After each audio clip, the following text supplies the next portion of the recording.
In the theater of capitalism, we perceive everything through monetized value. Down to the last click of a button, a dollar figure is assigned to each and every action that we take. Every last twitch and flicker of an eyeball is measured by how much they are worth. The disaster tourist takes that concept and asks a very dystopian question. What is the worth of our empathy?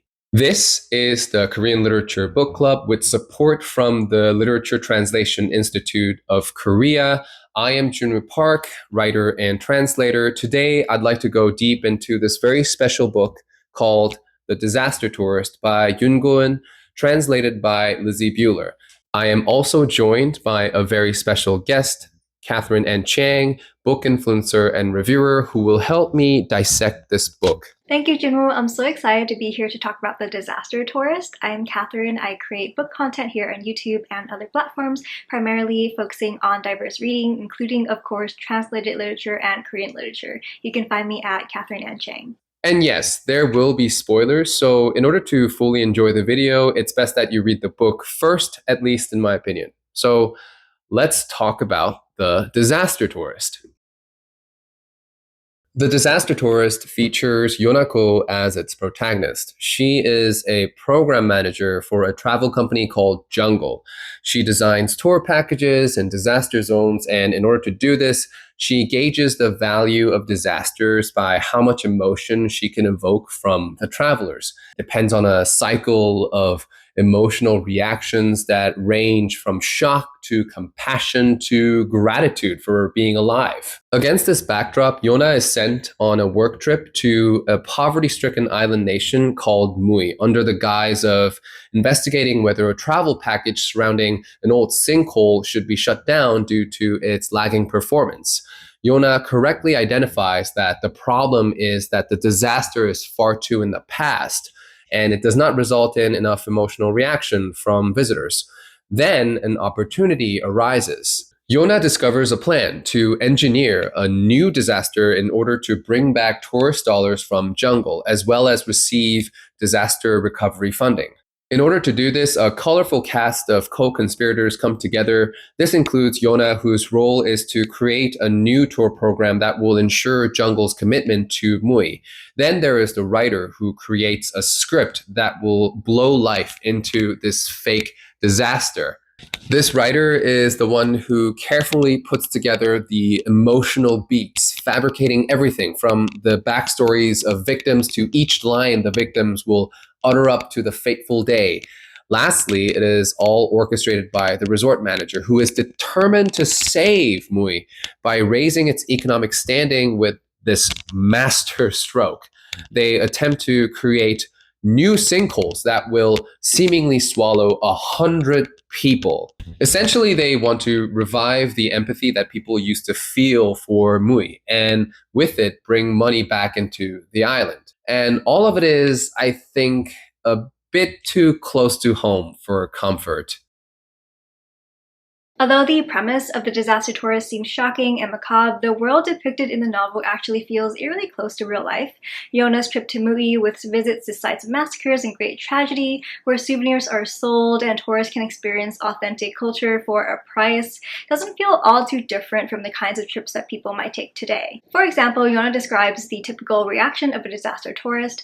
On a disaster trip, travelers' reactions to their surroundings usually went through the following stages: shock, to empathy and compassion, maybe discomfort, to gratefulness for their own lives, to a sense of responsibility and the feeling they learned a lesson, and maybe an inkling of superiority for having survived. Honestly, this isn't too different from the notion of a first world tourist visiting a, quote, underdeveloped nation in order to feel gratitude for their own comparatively privileged life. But even stripping away the analogy, war tourism, or tourism to sites of past or current crisis zones, is well and alive today. And it's essentially the same concept as disaster tourism. It is the commodification of suffering. There is a demand to see suffering in our own world just as much as in the world of the book.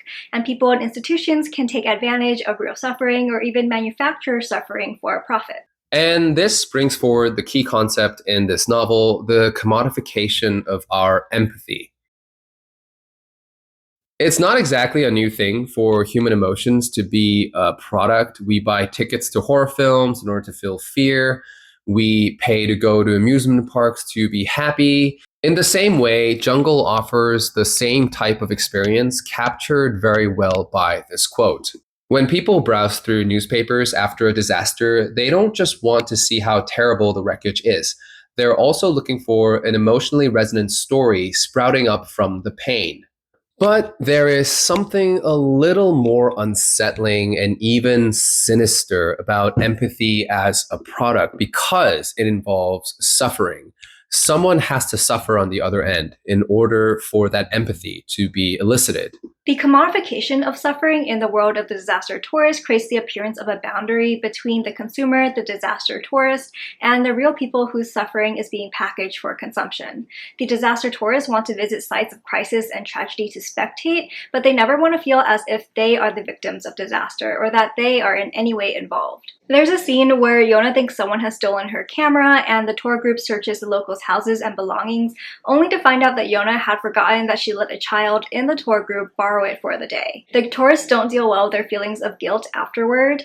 They didn't want to accept that they'd gone on a trip to a disaster zone only to create a disaster of sorts on their own by disrupting the lives of the locals. In reality, the very act of being a tourist and a consumer involves the travelers in the lives of locals. Later on, we see that movie's economy revolves around tourism, that when the tourists are gone, the locals drop the act like actors exiting a stage. However, this delusion of separation is intrinsic to the marketability of disaster tourism.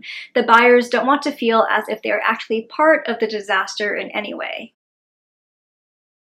Now, in order to achieve this separation between the disaster and the tourist, in order for the suffering to be seen as a product, it requires that the suffering is not felt by people. The buyers and the makers of this product need to shield themselves psychologically, emotionally. They need to be selectively blind, which inevitably involves dehumanization. Of course, dehumanization is key to marketing suffering as a spectacle or as entertainment. The Faceless Corporation in the book makes use of euphemisms that also double as ways to dehumanize the people of Mui. For example, they use mannequins as a euphemism for the dead bodies that they will use to fake the disaster. They also call the poor undesirables of Mui crocodiles, saying that the swamp is infested with crocodiles. This mirrors language we see in real life used to manufacture consent for state violence. For example, likening certain groups of people to savages or animals. The book draws a direct line from this dehumanization to capitalistic motives. When Yona sees the dead bodies being moved by workers in preparation for the disaster, the book reads, "It was hard to believe that the objects being moved before Yona's eyes were once living beings. They looked like merchandise." But here's the thing, the true disaster is not the ones that are being manufactured by Yona and the gang.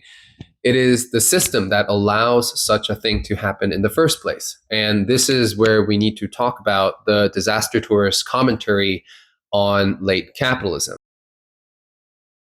So, what about late capitalism is so disastrous?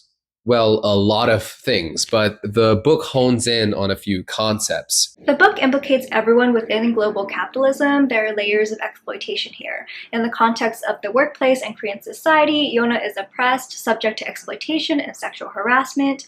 Yet, when she acts as an extension of this foreign corporation in the poor nation of Mui, she becomes the oppressor. As long as she upholds this system, she holds power over the people of Mui. However, in the end, it turns out that Yona and the people of Mui are being oppressed by the same faceless corporation. Although Yona does everything she can to retain her job and please her employers, her fate is the same as the poor locals of Mui. She is cast in a nameless role of Crocodile 75 to die, just another casualty in this manufactured disaster. Although each character in the book may not be pushing people directly into the sinkhole to die, they are all playing their parts for the manufactured disaster.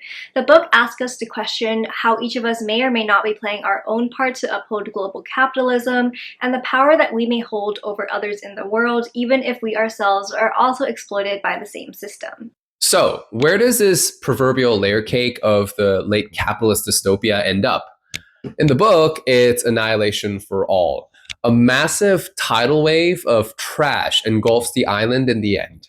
It is ironic in a way where one late capitalist catastrophe, the trash island, clashes with another, the plot to create an artificial disaster, and creates a real massive disaster that doesn't spare anyone except the truly innocent, the poor undesirables of Mui Island, and luck. But unfortunately, that's not where this disaster ends. There's a meta layer to the novel because the manufactured disaster unfolds according to a script written by one of the other characters in the book. The story is a product in itself. Even Yona's love story with the local named Luck becomes a product as it ends exactly the way the script is written. After Yona's scripted death as Crocodile 75, Luck is haunted by tourists asking about her and their love story. Their love becomes yet another product for tourists to consume.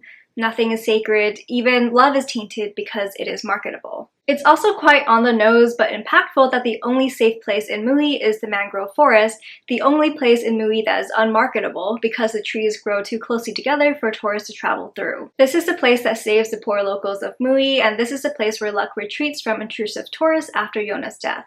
Overall, it's a fitting ending, considering that it mirrors how we are reaping the consequences of exploiting our planet with minimal consideration for the future. In the end, what is the message that the disaster tourist is trying to tell us? The most obvious one is that it's a warning against the hyper capitalization of our society and the callous search for entertainment. I'd like to add that it's also a warning against our complacency. Yona doesn't try to truly resist until she finds out that the writer of the disaster plans on getting Luck, her lover, killed. Until then, she is happy to be a part of this plot, and she ends up dying as Crocodile 75, the very people that they dehumanized in order to make all of this work. And that just shows we're all just bags of meat to be exploited in the end. I think there is also a very earnest plea at the heart of this novel underneath the satire and the cynicism. If Yona as a character is a warning for the kind of complacency we should strive to avoid, she is also a mirror held up to us, the readers. Although Yona is not a moral or perhaps likable character, she is also not an unreasonable or unrealistic one. I think to some extent we are all like Yona or capable of being like her, and that's a necessary reminder that to act so callously and inhuman is in fact very human. Although the story is a meta-story with the script inside the book and the people in this fictional world, the audience of this script, we the readers are the true witnesses to Yona's story, her real story, not the manufactured one. And hopefully, unlike the disaster tourist, we can actually learn something from bearing witness to this story. And I think that is possibly the most important message of the book. In the world where every single story has become monetized for its potential for empathy, the disaster tourist asks the reader to be the guardian of the truth that is Yona's story, one that is not tainted by any capitalistic intentions, but one that is beautiful for her final commitment to humanity. It asks us to remember that behind all of these price tags attached to our feelings, we are still humans capable of empathy for the sake of others. Once again, special thanks to the Literature Translation Institute of Korea for their support. Also, big thanks to Catherine for providing her wisdom and insights on this book. And most of all, thank you for watching.